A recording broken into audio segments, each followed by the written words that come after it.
ಎನಲು ಗೀಳುತ್ತಲಾಗ ಚತ್ತುಗ ಇಳಕುಲದ ನೃಪದುರ್ಮವಗಿತರು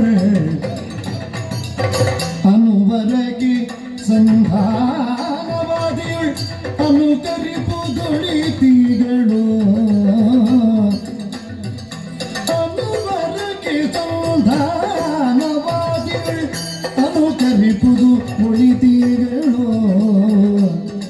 ಕೇಳುತ್ತಲಾಗ ಕೇಳುತ್ತಲಾಗ ಕೇಳುತ್ತಲಾಗ ಶತ್ರುಗ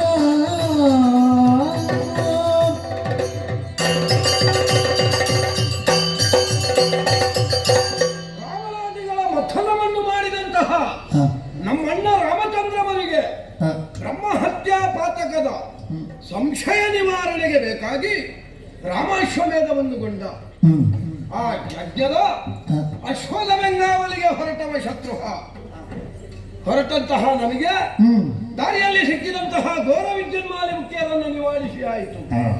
ತದನಂತರ ನಮ್ಮ ಕುದುರೆ ಸೇರಿದ್ದು ಶ್ರೀರಾಜ್ಯವನ್ನು ಮತನಾಕ್ಷಿ ತಾರಾವಳಿಯರು ಕಟ್ಟಿದ್ರು. ಮಾರೀಚನಂದನೆಯಾದಂತಹ ಕುಮುದಿನಿ ರಾಮನ ಯೋಗ್ಯತೆಯನ್ನು ತಿಳಿದು ನಮಗೆ ಕಪ್ಪವನ್ನು ಕೊಟ್ಟಿದ್ದಾಳೆ. ಮುಂದೆ ಹೋಗಿ ನಿಮಗೊಬ್ಬ ಶಿವಭಕ್ತನ ಜೊತೆಯಲ್ಲಿ ಸಖ್ಯ ಆಗುವುದಕ್ಕಿದೆ ಎನ್ನುವ ಹಾಗೆ ಹೇಳಿದ್ದಾಳೆ. ಹಾಗೆ ನಮ್ಮ ಕುದುರೆ ಬಂದು ಸೇರಿದ್ದು ಜ್ಯೋತಿರ್ಮೇಧವನ್ನು. ವೀರಮಣಿಯ ಮಕ್ಕಳಾದಂತಹ ಶುಭಾಂಗರು ಉಪಮಾಂಗರು ಕುದುರೆಯನ್ನು ಬಂಧಿಸಿದ್ದಾರೆ. ಈಗ ನೋಡಿದ್ರೆ ಕುದುರೆಯನ್ನು ಬಂಧಿಸಿ ಯುದ್ಧಕ್ಕೆ ನಿಂತಿದ್ದಾರಂತೆ. ಹಾಗಾದ್ರೆ ನಮಗೆ ರಕ್ತಪಾತದ ಅನಿವಾರ್ಯತೆ ಇಲ್ವಲ್ಲ. ರಾಮಚಂದ್ರಮನ ಆಜ್ಞೆಯಿಂದ ಹೊರಟವರು ನಾವು ಹೊರಟದ್ದು ಕೇವಲ ಯಜ್ಞದ ಅಶ್ವದ ಬೆಂಗಾವಲಿಗೆ ಅಹುದಾಗಿದ್ರು ಆರ್ಯಾವರ್ತಕ್ಕೆಲ್ಲೆಡೆಯಲ್ಲೂ ರಾಮರಾಜ್ಯದ ಸವಿಯೇನು ಎನ್ನುವುದನ್ನು ಪ್ರಚುರಪಡಿಸುವುದು ನಮ್ಮ ಮೂಲ ಉದ್ದೇಶ.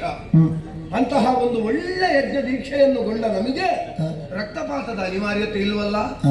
ಹಾಗಾದ್ರೆ ಸಂಧಾನ ಸೂತ್ರವನ್ನು ಅನುಕರಿಸಿದೆವಂತಾದ್ರೆ ಅದು ಕ್ಷಾತ್ರೇಯರಿಗೆ ವಿರೋಧವಾದ ಧರ್ಮವೇನೂ ಅಲ್ಲ. ಸಾಮದಿಂದ ದಾನವಾಗಿ ಭೇದ ಕಲ್ಪಿಸಿ ತದನಂತರ ದಂಡ ಪ್ರಯೋಗ ಮಾಡುವುದು ಇದ್ದದ್ದೇ. ಹಾಗಾದ್ರೆ ರಾಮನ ಯೋಗ್ಯತೆಯ ಬಗ್ಗೆ ಸರಿಯಾಗಿ ತಿಳಿಯಪಡಿಸಬೇಕು ಅಂತಾದ್ರೆ ನಮ್ಮಲ್ಲಿ ಅಷ್ಟು ಯೋಗ್ಯತೆ ಉಳ್ಳವರು ಯಾರು? ಸಹಜರಾದಂತಹ ನಾವಿದ್ರೂ ಅಣ್ಣನ ಯೋಗ್ಯತೆಯನ್ನು ಉಸಿರಿನಲ್ಲೂ ಪಠಿಸ್ತಾ ಇರುವವ ನಮ್ಮ ರಾಮದಾಸ ಅಂಜನಾ ಸೋನು ವಜ್ರದೇಹಿ ಹನುಮಂತ.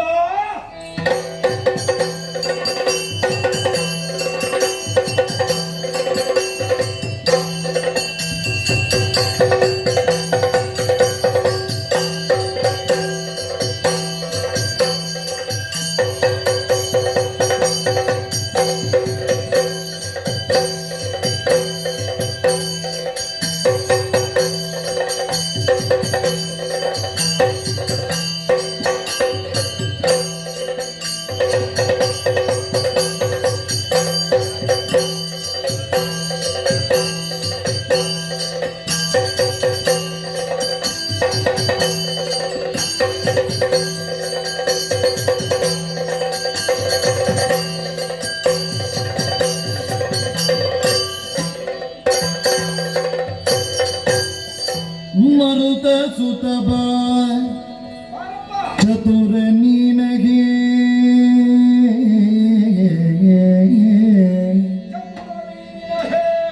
ಮರುತ ಸುತಬ ಚತುರ ನೀನಗೆ ತೆರಳು ಸಂಧಾನಕ್ಕೆ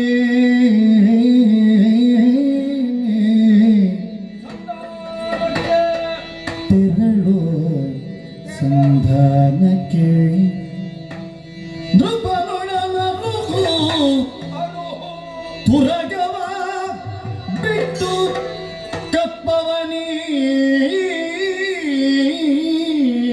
ಕಪ್ಪವನಿಯದಿರಲು ನೃಪನೊಡನರು ತುರಗವ ಬಿಟ್ಟು ಕಪ್ಪವನಿಯದಿರಲವನು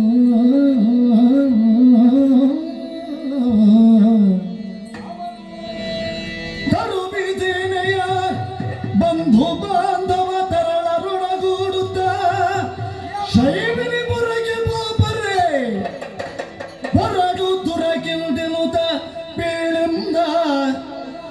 ರಕ್ತರೂಪಿ ಸೇನೆಯ ಬಂಧು ಬಾಂಧವ ತರಳರೊಡಗೂಡುತ್ತ ಶೈಮಿಲಿಪುರಕ್ಕೆ ಪೋಪರೆ ಪೊರಡು ಧುರಗಿಲ್ದಿನುತ್ತ ತೇಳಿಂದ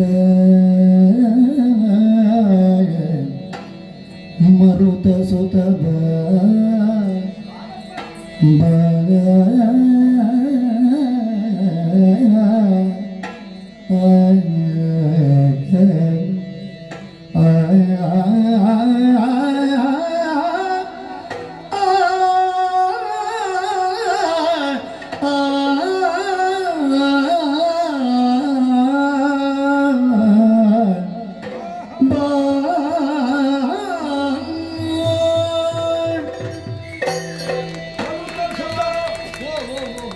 ಸುಜ್ಞಾನಿ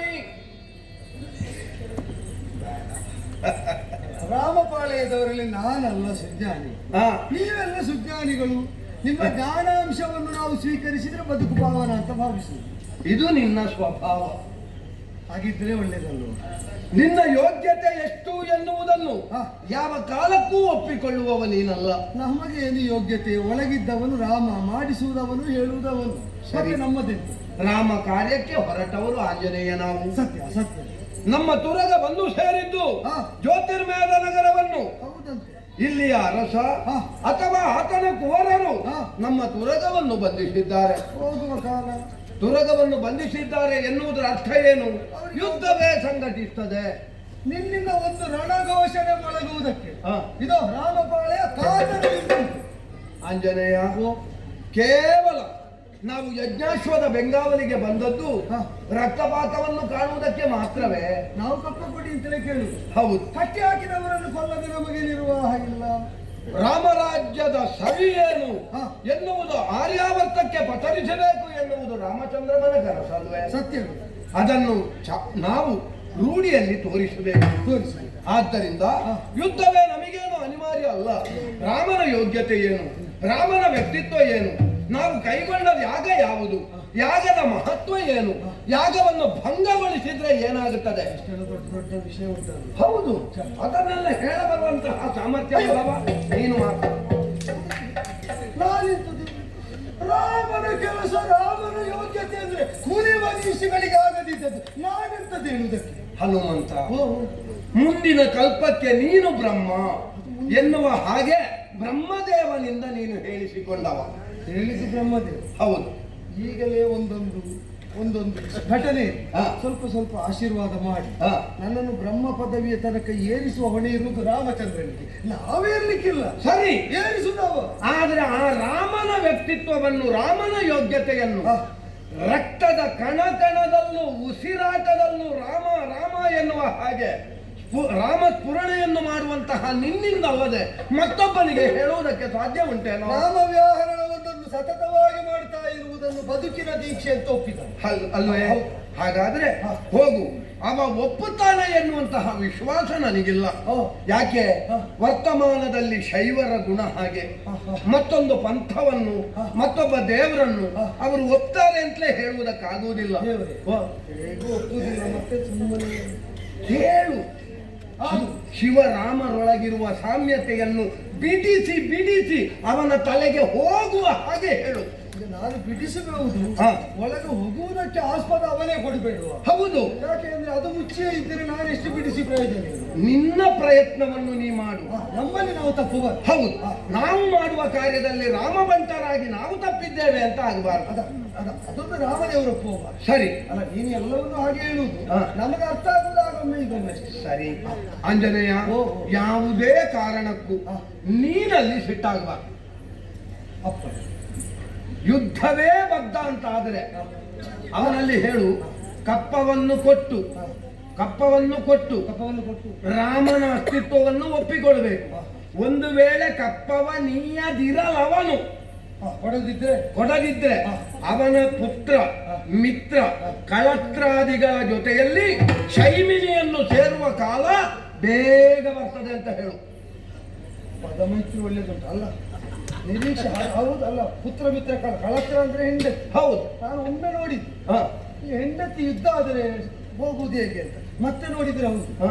ನಿಮಗೆ ಶತ್ರುಗಳಲ್ಲಿ ಎಷ್ಟು ವಿಶ್ವಾಸ ಅಂತ. ಹಾ. ಅವಳು ಪತಿವ್ರತೆಯಾಗಿ ಸಹಗಮನ ಮಾಡ್ತಾಳೆ ಅಂತ ನಿಮಗೆ ಖಚಿತ ಗೊತ್ತುಂಟು. ಹೆಂಡತಿ ಜೊತೆಯಲ್ಲಿ ಹೋಗುದು ಅಂತ ತೀರ್ಮಾನ ಹೇಳಿ. ಹೌದು. ಆದ್ರಿಂದ ಇಂತಹ ಒಂದು ಸಣ್ಣ ರಾಮನ ಸೇವೆಯನ್ನು ಮಾಡಿ ಬರ್ತೀಯಾ ಈ ಶತ್ರುಹರನಿಗೆ ಬೇಕಾಗಿ? ರಾಮನ ಸೇವೆ ದೊಡ್ಡದು, ಹಾ. ಅದು ನಾನು ಮಾಡಬೇಕು. ದೊಡ್ಡದು ಅಂತ ಹೇಳಿದ್ರೆ ಒಪ್ಪುವುದಿಲ್ಲ ಅಂತ ಮೊದಲೇ ಗೊತ್ತುಂಟು. ಹಾ. ಅದಕ್ಕೆ ದೊಡ್ಡದನ್ನು ಸಣ್ಣದು ಮಾಡಿ ನನ್ನ ಕೈಗಿಟ್ಟದ್ದನ್ನು ಖಂಡಿತ ಹನುಮಂತ. ರಾಮ ಹೇಳಿದ್ರು, ರಾಮನ ತಮ್ಮಂದಿರು ಹೇಳಿದ್ರು, ಹಾ. ಪ್ರಚೋದನೆ ಮೂಲ ರಾಮನದ್ದು ಅಂತ ಅರಿತವರು ಹಾ. ನಾಸ್ತಿ ಅನ್ನುವುದಕ್ಕಿಲ್ಲ. ಹಾ. ಎರಡೇ ಅಕ್ಷರ ಇರುವುದು.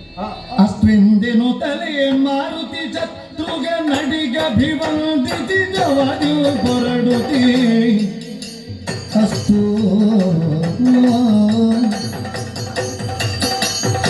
ಪೃಥ್ವಿಪನೆಡೆಗ ಕಣಗುಳ್ ಅತ್ತಿಯೊಳೈತರಿ ರಘುಪತಿ ಬದನೆಯೊಳಗೆ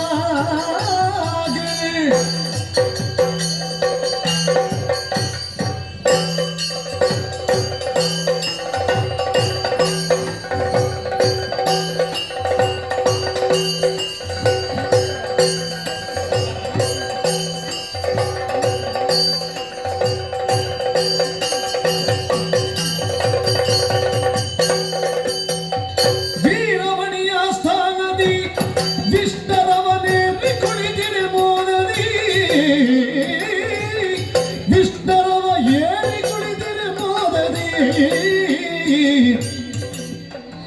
ಮಾರುತಿಯೊಬ್ಬರೇ ಕಾಣುತ್ತ ಮೋದರಿ ಮಾರುತಿಯೊಬ್ಬರೇ ಕಾಣುತ್ತ ಬಂದ ನಿವನ್ಯಾರೆಂದು ಬೆರಗಾಗುತ್ತ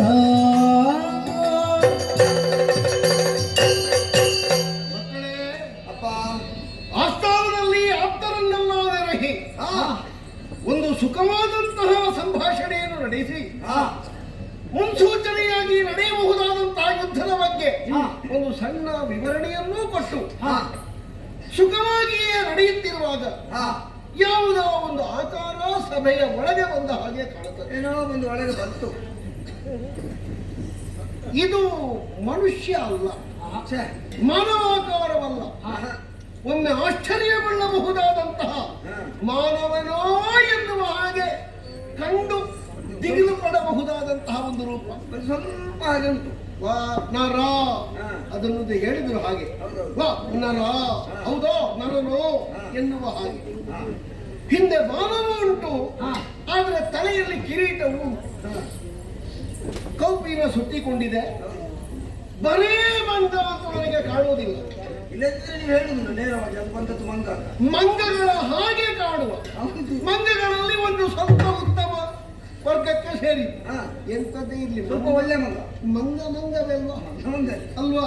ಈಗ ಒಳ್ಳೆ ಮಂಗ ಹಾಳು ಮಂಗ, ನಮಗೆ ಆ ಮಂಗನನ್ನು ಇಟ್ಕೊಂಡು ಅಲ್ವಾ? ಒಮ್ಮೆಗೆ 4 ಸಿಯಾಳ ತೆಗೆಯುವ ಮಂಗ ಇರಲಿ, 1 ಸಿಯಾಳ ತೆಗೆಯುವ ಮಂಗ ಇರಲಿ, ಮಂಗ.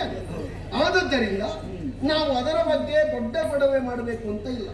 ಕೊಟ್ಟರೆ ನಾವು ಮಂಗ ಆಗ್ತೇವೆ. ಯಾಕಂದ್ರೆ ಕೆಲವು ಸಲ ಬಾಗಿಲು ತೆರೆದ್ರೆ, ಗವಾಕ್ಷ ತೆರೆದ್ರೆ, ಹಂತು ಜಾರಿದ್ರೆ ಆ ಇದ್ದ ಜಾಗದಲ್ಲೆಲ್ಲ ನುಸುಳಿ ಒಳಗೆ ಬರುವ ಒಂದು ಪ್ರಾಣಿ ಸಂಕುಲ ಅದು.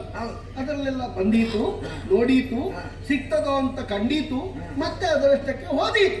ಆದುದರಿಂದ ನಮ್ಮ ಕಲಾಪ ತರು ಚರನುಗಿ ಬನೆನು ತಲಿ ಮನ್ನಿತದೆಗಿರಲು ಬಾಲಾಸನದಲ್ಲಿ ಧರಣಿ ಪಾಲನ ಇದಿರುಳು ಮಂಡಿಸಿದ ಮರುತಾತ್ಮ ಭವ ಮುಖದುಳು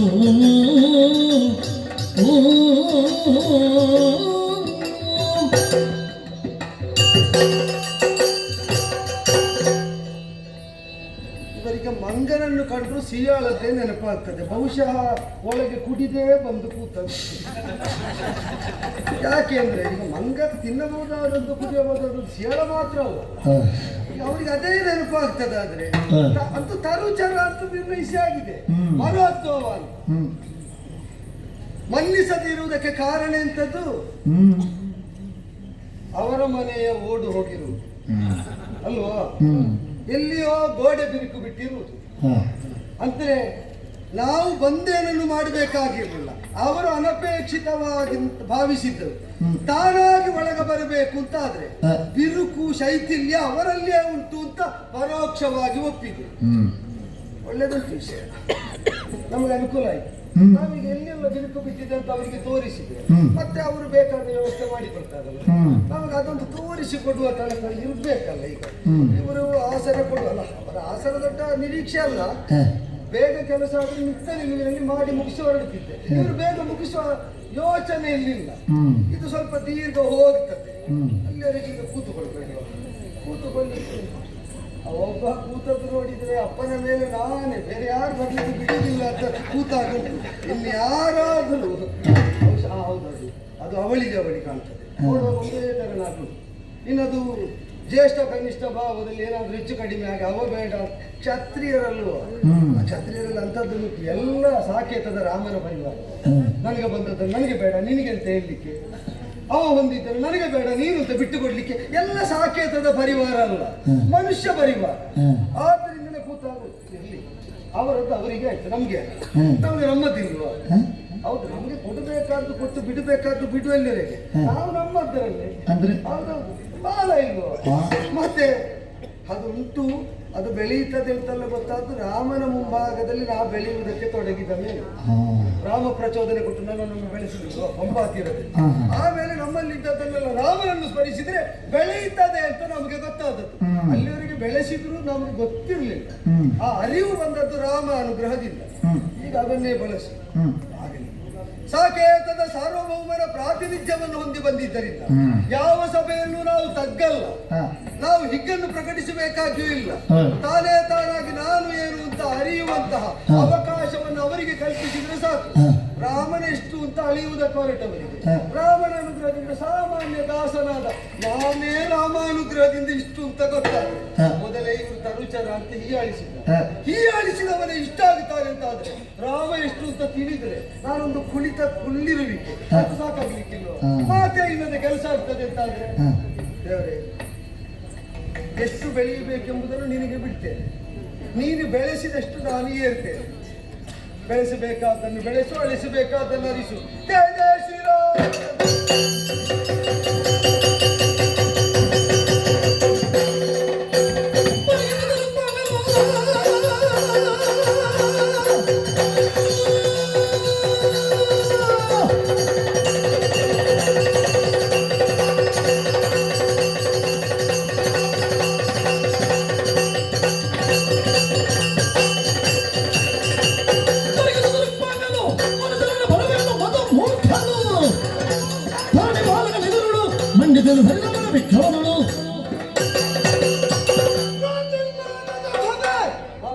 ವಿಶಾಲವಾಗಿ ನಡೆದ ಸಭೆ. ಇಂಥ ತುಂಬಿದ ಸಭೆಗೆ ಒಂದು ಮಂಗನ ಮರಿಯ ಪ್ರವೇಶ. ಮತ್ತೆಂತದ್ದು ನೀವು ಏನು ರಾಜನ ಮರಿ? ನಮಗೆ ನೀವೆಲ್ಲ ಮಂಗನ ಮರಿ. ಹೌದು, ನೀ ರಾಜನ ಮರಿ. ಇದಕ್ಕಿಂತ ದೊಡ್ಡ ದೊಡ್ಡ ಮಂಗನನ್ನು ನಾವು ನೋಡಿದ್ದೇವೆ. ಮತ್ತೆ ಏನು ನೀನು ನೋಡಿರ್ಲೇಬೇಕು. ಅಲ್ಲ, ನೇರ ಬಂದಿದ್ದೇನೆ. ನಿನಗೆ ಇಲ್ಲಿದ್ದವರು ಇಷ್ಟು ಮಂದಿಯನ್ನು ಕಾಣುವಾಗ ಎಲ್ಲರೂ ಮಂಗಗಳಾಗಿ ಕಾಣ್ತಾರ. ಮತ್ತೆ ಮನುಷ್ಯರಾಗಿ ಹಿಂದೆ ಮುಂದೆ ಆಲೋಚನೆ ಮಾಡಿದೆ. ನೀನಾಗಿ ಬಂದದ್ದು ತಪ್ಪಲ್ಲ. ನಿನ್ನನ್ನು ಯಾರು ಮಾನಿಸಲಿಲ್ಲ, ಮನ್ನಿಸಲಿಲ್ಲ. ಅದನ್ನು ಕಂಡು ನಿನ್ನ ಲಾಂಗೂಲವನ್ನು ನೀನೇ ಬೆಳೆಸಿದ್ದೆ. ಬೆಳೆಸು ತಪ್ಪಲ್ಲ. ಬೆಳೆಸಿ ನೀನು ಕುಳಿತುಕೋ ತಪ್ಪಲ್ಲ. ಆದ್ರೆ ತಪ್ಪಾದದ್ದು ಎಲ್ಲಿ ಗೊತ್ತಾ? ಅಲ್ಲಿ ನನ್ನ ಅಪ್ಪ ಕುಳಿತಿದ್ದಾನೆ, ಅವರಿಗಿಂತಲೂ ಎತ್ತರದಲ್ಲಿ ನೀನು ಇಲ್ಲಿ ಕುಳಿತ ಇಲ್ಲ. ಇದಕ್ಕೆ ಏನಂತ ಹೇಳ್ತಾರೆ ಗೊತ್ತಾ? ಮತಮುಖ ನೀನು. ಮತಮುಖರು ನೀವೀಗಲೋ, ಮತಮುಖರು ನೀವೀಗಲೋ. ಶ್ರೀರಾಮ 14 ಜಗತಿಯುಳೋ. ಅಧಿಕ ಲಕ್ಷವ ಪಿಡಿದಿರಿ, ಅಧಿಕ ಲಕ್ಷವ ಪಿಡಿದಿರಿ. ಬರಿದೇಕೆ ಕದನ ಕಾರಣರಾದಿರಿ. ಮತಮುಖರೇ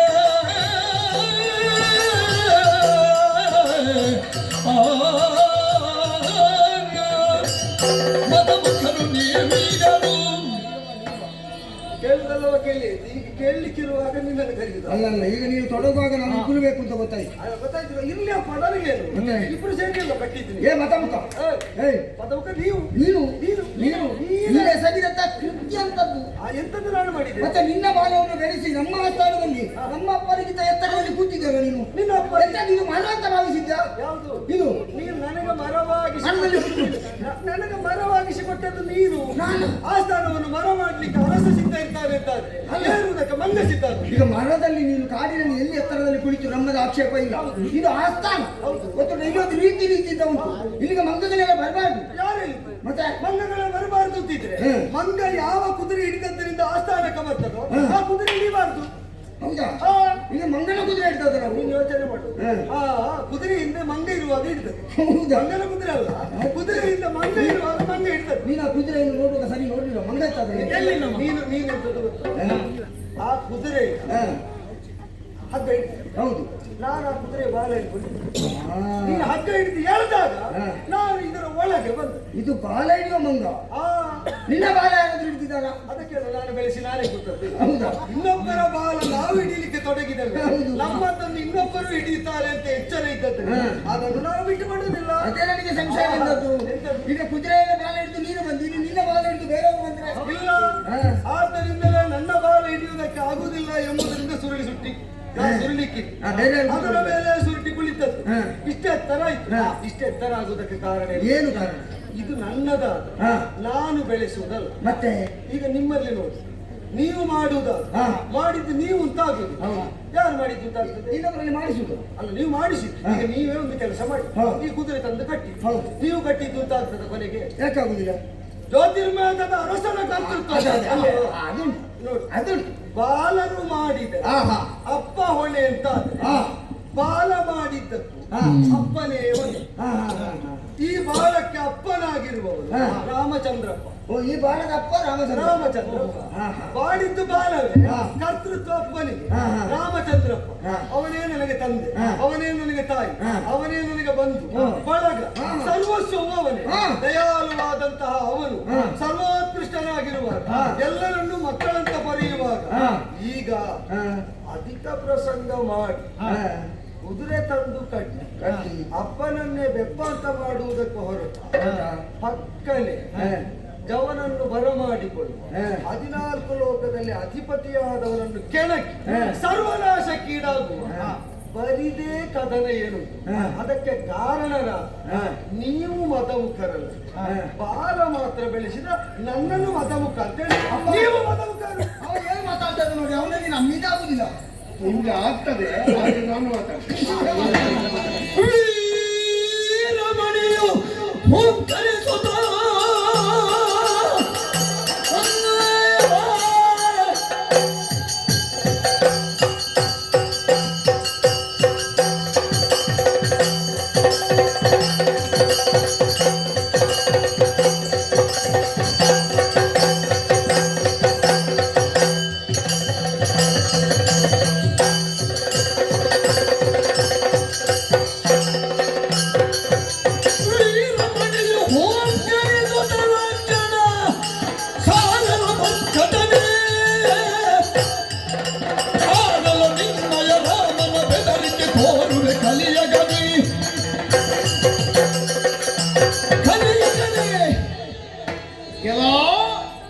ಏನಪ್ಪ ನನ್ನ ಮಕ್ಕಳು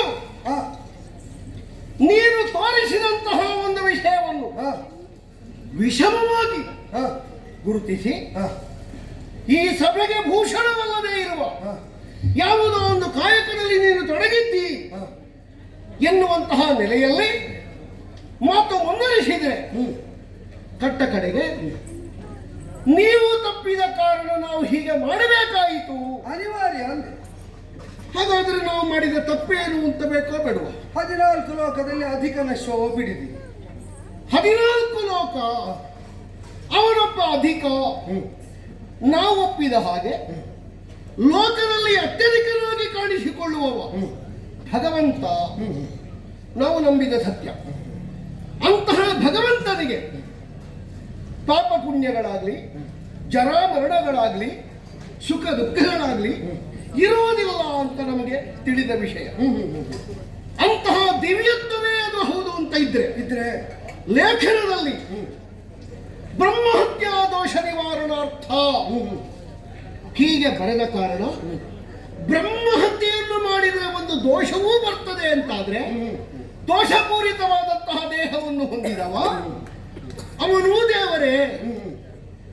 ಈ ಲೆಕ್ಕದಲ್ಲಿ ಅವನೊಬ್ಬ ಮನುಷ್ಯನೇ ಹೌದಾದ್ರೆ ಜಗತೀ ಸಮಸ್ತರೊಡೆಯ ಅಂತ ಹೇಳಿಕೊಳ್ಳುವಲ್ಲಿ ನಮ್ಮ ಒಡೆತನವನ್ನು ಅವನಿಗೆ ಮಾರಿಕೊಟ್ಟವರು ಯಾರು ಎನ್ನುವ ಪ್ರಶ್ನೆ ನಮ್ಮಲ್ಲೇ ಉದ್ಭವಿಸಿದ ಕಾರಣ ನಮ್ಮ ಯಜಮಾನಿಕೆಯ ವರ್ತುಲದಲ್ಲಿ ಇಷ್ಟುಂಟು ಎನ್ನುವುದನ್ನು ತೋರಿಸುವುದಕ್ಕಾಗಿ ಹಯವನ್ನು ನಾವು ಬಂಧಿಸಿದೆ. ಲೇಖನದಲ್ಲಿ ಸೆಳೆಯಿತ್ತು, ಬಲಹುಳ್ಳ ಬಟರಿದ ಕಟ್ಟುವುದು, ಬಲಹೀನರಾದವರು ಕಪ್ಪ ಕೊಡುವುದು. ಆ ವಾಕ್ಯದಲ್ಲಿ ಬೇರೇನೂ ಇರಲಿಲ್ಲ. ಅದನ್ನು ಅರ್ಥ ಮಾಡಿಕೊಳ್ಳುವುದಕ್ಕೆ ಹಲವಾರು ದೃಷ್ಟಿಕೋನಗಳಿರಬಹುದು. ನಾವು ಮಾಡಿದ ಅರ್ಥಶೂನ್ಯವಾದ ಅರ್ಥವಲ್ಲ. ಯಾಕಂದ್ರೆ ಕಾಯಿಕವಾದಂತಹ ಬಲ, ಕ್ಷಾತ್ರದಲ್ಲಿ ಬಲಸ್ಯ ಪೃಥ್ವಿ ಎನ್ನುವಂತಹ ವಾಕ್ಯೇನ ಅದು ನೆಲೆಯಾಗ್ತದೆ. ಬಾಹುಜ ಎನ್ನುವ ಬಲವಂತನಾಗಿರಬೇಕು ಎನ್ನುವುದೇ ಬ್ರಹ್ಮನ ಸೃಷ್ಟಿಯಲ್ಲಿ ಭುಜದಿಂದ ಹುಟ್ಟಿದವ ಅಂತ ಬರುವುದು. ಈ ಎಲ್ಲ ವಿಷಯದಲ್ಲಿ ಯೋಚಿಸುವಾಗಲೂ ಒಂದು ಪಂಥವಾಗಿಯೇ ಸ್ವೀಕರಿಸಿ ಕದನ ಕಣದಲ್ಲಿ ನಮ್ಮದ್ದಾದಂತಹ ವ್ಯವಹಾರವನ್ನು ತೋರಿಸೋಣ ಎನ್ನುವ ನಿಟ್ಟಿನಲ್ಲಿ ಒಂದು ಸಭೆಯನ್ನು ಕರೆದು ಈ ತೆರನಾದಂತಹ ಒಂದು ವಿಷಯ ವಿಮರ್ಶೆಯಲ್ಲಿರುವಾಗಲೇ ನಿನ್ನ ಆಗಮನವಾಯಿತು. ನೀನು ಕೇವಲ ಮರದಿಂದ ಮರಕ್ಕೆ ಹಾರುವ ಚಾಪಲ್ಯವೋ ಸ್ವಭಾವವಾಗಿ ಉಳ್ಳ ಕಪ್ಪಿ ಅಂತ ನಾವು ಗುರುತಿಸುವುದಿಲ್ಲ. ಹೇಳಿದೆ, ನೀನು ಒಬ್ಬನ ಬಂಟನಾಗಿ ಬಂದೆ ಅಥವಾ ಒಂದರ ಹಿಂದೆ ನಾನಿದ್ದೆ, ಅದನ್ನು ನೀವು ಒಳಗೆ ತಂದದ್ದರಿಂದ ನಾನೂ ಬರಬೇಕಾಯಿತು. ಹಾಗಾದ್ರೆ ಸಭ್ಯತೆಯ ಲಕ್ಷಣವಾಗಿ ಮರ್ಯಾದೆಯ ಪುರುಷೋತ್ತಮ ಸ್ವರೂಪವಾಗಿ ಉಳ್ಳಂತಹ ರಾಮನನ್ನು ಅನುಸರಿಸುವಂತಹ ಒಬ್ಬ ಶೀಲವಂತ ನೀನು ಹೌದಾದ್ರೆ ಯಜಮಾನ ಮಾಡದೇ ಇರುವ ಕೆಲಸವನ್ನಾದರೂ ಮಾಡುವುದಿದ್ದರೂ ಯಜಮಾನನಿಗೆ ಪೂರಕವಾಗಿ ಪ್ರಿಯವಾಗಿರಬಹುದಾದದ್ದನ್ನು ಸರಿಯಾದಂತಹ ಚಾರಕ ಮಾಡಬೇಕು ಅಂತ ಸರಿ ನೀನು ಮಾಡಿದೆಯಾ? ನೀವು ಯಾರೇ ಆಗಿರಿ, ಈ ನೆಲ ನಮ್ಮದ್ದು ಹೌದಲ್ಲ? ಇದನ್ನು ನೀವೇ ಒಪ್ಪಿದ್ದೀರಿ. ಯಾಕಂದ್ರೆ ಕುದುರೆಯನ್ನು ನಾವು ಕಟ್ಟಿದಲ್ಲಿಗೆ ನಮ್ಮ ಕುದುರೆಯನ್ನು ಕಟ್ಟುವುದಕ್ಕವರಿಗೆ ಸ್ವಾಧೀನತೆ ಇದೆ ಅಂತಾದ್ರೆ ನಿಮ್ಮ ಸ್ವಾಧೀನದಲ್ಲಿ ನಮ್ಮದ್ದಾದಂತ ಅಧಿಕಾರ ಇಲ್ಲ ಅಂತಲೇ ಅದರ ಅರ್ಥ. ಹಾಗಾದ್ರೆ ನಮ್ಮ ಅಧಿಕಾರ ವ್ಯಾಪ್ತಿಯ ವ್ಯವಹಾರದಲ್ಲಿ ನಮ್ಮನ್ನು ಕಡೆಗಣಿಸಿ, ನಮ್ಮನ್ನು ಛೇಡಿಸಿ, ನಮ್ಮನ್ನು ಏನು ಇಲ್ಲ ಅಂತ ಮಾಡುವುದಕ್ಕಾಗಿಯೇ ಒಂದು ರಾಮ ಶಬ್ದವನ್ನು ಬಿತ್ತರಿಸ್ತಿ ಅಂತಾದ್ರೆ ಅದರ ಮೇಲೆ ಪ್ರಶ್ನೆ ಉಂಟು. ಯಾರು ರಾಮ, ಏನು ರಾಮ, ಹೇಗವ ಕಲಿ, ಪ್ರಪಂಚ ಮುಖದಲ್ಲಿ ಕಲಿಯುವಂಥದ್ದು ಏನುಂಟು? ಅವರದ್ದಾದಂತಹ ಬಿರುಸೋ ಅಲ್ಲ ಬಿಲ್ಪಾಣದ ರುಚಿಯೋ, ಅವ ಕಲಿತಿರುವಂತಹ ವಿದ್ಯಾ ಪ್ರಾವೀಣ್ಯವೋ ಬಾಕಿದ್ದವರಲ್ಲಿ ಇಲ್ಲ ಅಂತ ಲೆಕ್ಕ ಮಾಡುವಲ್ಲಿ ಪರ್ಯಾಪ್ತವಾದಂತಹ ವಿಷಯ ಏನು ನಮಗೆ ಗೊತ್ತಿಲ್ಲದೇ ಇದ್ದದ್ದು. ನೀನಾಡುವ ರಾಮ ಯಾರವ? ನಮಗೆ ಅದರ ಸ್ಪಷ್ಟೀಕರಣ ಬೇಕು. ನನ್ನ ಬಗ್ಗೆ 100 ಆಕ್ಷೇಪ ಎದ್ದು ನಿಂತು ಬಂದು